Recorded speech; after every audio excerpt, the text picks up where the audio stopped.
গোপালগঞ্জ নামের একটি ছোট্ট গ্রামে বাস করত টেপি আর তার মা বাবা। টেপির বাবা ছিল একজন জেলে। একদিন সকালবেলা টেপির বাবা টেপির মাকে ডেকে বলল, বলি ও টেপির মা, কোথায় গেলে? হ্যাঁ গো টেপির বাবা, বলো, ডাকছিলে আমায়? বলি আমার জালটা দিয়ে যাও তো, আমার তো মাছ ধরতে দেরি হয়ে যাচ্ছে। এই নাও গো তোমার জাল, সাবধানে যেও আর তাড়াতাড়ি ফিরে এসো। ঠিক আছে টেপির মা, আসছি আমি। এই বলে সে তার জালটি নিয়ে মাছ ধরতে চলে গেল। এরপর সারাদিন মাছ ধরে সে সেগুলো বাজারে বিক্রি করতে নিয়ে গেল। এভাবেই হাসি খুশিতে তাদের সংসার চলতে লাগলো। হঠাৎ একদিন কই গো টেপির মা, দেখো আমি কি নিয়ে এসেছি। কই দেখি দেখি, কি নিয়ে এসেছো? ও মা, এটা তো একটা চারা। এটা হলো আমের চারা। এ চারাটিকে ভালো মতো পানি দিও, যত্ন করো, তাহলে ভবিষ্যতে এটি আমাদের আম দেবে। ঠিক আছে ঠিক আছে, তুমি চারাটিকে আমাদের উঠানে ভালো মতো পুঁতে রাখো। এরপর টেপি আর টেপির বাবা চারাটিকে তাদের উঠানে পুঁতে রাখে।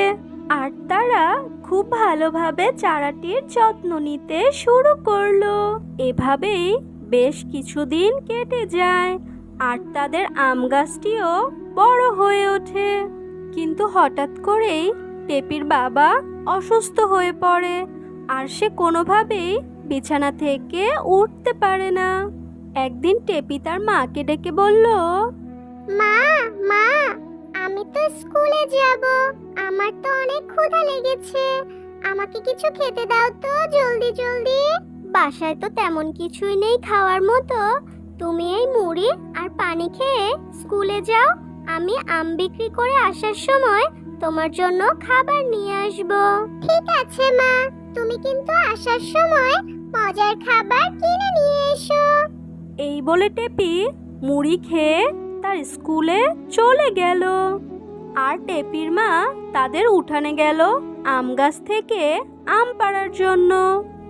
বাহ, গাছে কি সুন্দর পাকা পাকা আম ধরেছে, যাই এগুলোকে বাজারে বিক্রি করে আসি। বিক্রি করে যেই টাকাটা পাবো তা দিয়ে টেপির বাবার জন্য ওষুধ আর টেপির জন্য কিছু খাবার নিয়ে আসতে পারবো। এই বলে সে আম পেড়ে একটি ঝুড়িতে রাখলো। এরপর সে সেই আমের ঝুড়িটি নিয়ে বাজারে চলে গেল। কি গো টেপির মা, তুমি হঠাৎ আমের ঝুড়ি নিয়ে বাজারে বসেছো, ঘটনা কি? আর বলো না দিদি, টেপির বাবা অসুস্থ হয়ে বিছানায় পড়ে আছে, আমার তো সংসার চালানোই দায় হয়ে পড়েছে, তাই আজকে আম নিয়ে বাজারে এলাম বিক্রি করতে। ও, এই ব্যাপার, তা ভালো করেছো ভালো করেছো, দাও দেখি আমায় 1 কেজি আম। এই নাও দিদি তোমার আম, তোমার 100 টাকা হয়েছে। কি বললে, 100 টাকা? এ তো দেখি দিনে দুপুরে ডাকাতি, বাজারে তো 50 টাকা করে কেজি। এই নাও 50 টাকা, যা দিয়েছি তাই নিয়েই সন্তুষ্ট থাকো, যত সব। এভাবেই আমের উৎপাদন বেশি হওয়ার কারণে সে তার আমের ন্যায্য দাম পায় না আর তার দুঃখের দিনও দিন দিন বাড়তে থাকে। একদিন সে তার আম গাছের কাছে বসে তার দুঃখের কথা বলতে থাকে আর ভীষণ কান্না করতে থাকে। তখন হঠাৎই আম গাছটি কথা বলে ওঠে, তুমি আর কেঁদো না গো, তোমার দুঃখের কথা শুনে আমার ভীষণ কষ্ট হচ্ছে। আম গাছ, তুমি কথাও বলতে পারো? হ্যাঁ পারি, আমি তো জাদুর আম গাছ, তাই আমি কথাও বলতে পারি আর তোমার দুঃখ দূর করতে পারি। এখন থেকে আমার আম গাছে রুটি ধরবে আর সেই রুটি হবে খুবই সুস্বাদু। তুমি সেই রুটিগুলো সংগ্রহ করে বিক্রি করতে পারো, আর তাহলে তোমার দুঃখের দিন খুব শিগগিরই দূর হয়ে যাবে।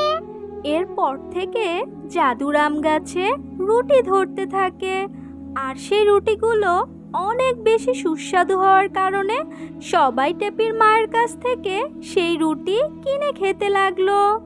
আর এভাবেই জাদুর আম গাছ তাদের দুঃখ দূর করে দিল। ছোট্ট বন্ধুরা, তোমাদের আজকের গল্পটি কেমন লেগেছে কমেন্ট করে জানাতে ভুলো না কিন্তু। আর এরকম মজার মজার আরো গল্প পেতে আমাদের চ্যানেলটিকে সাবস্ক্রাইব করে বেল বাটনটি বাজিয়ে দিও।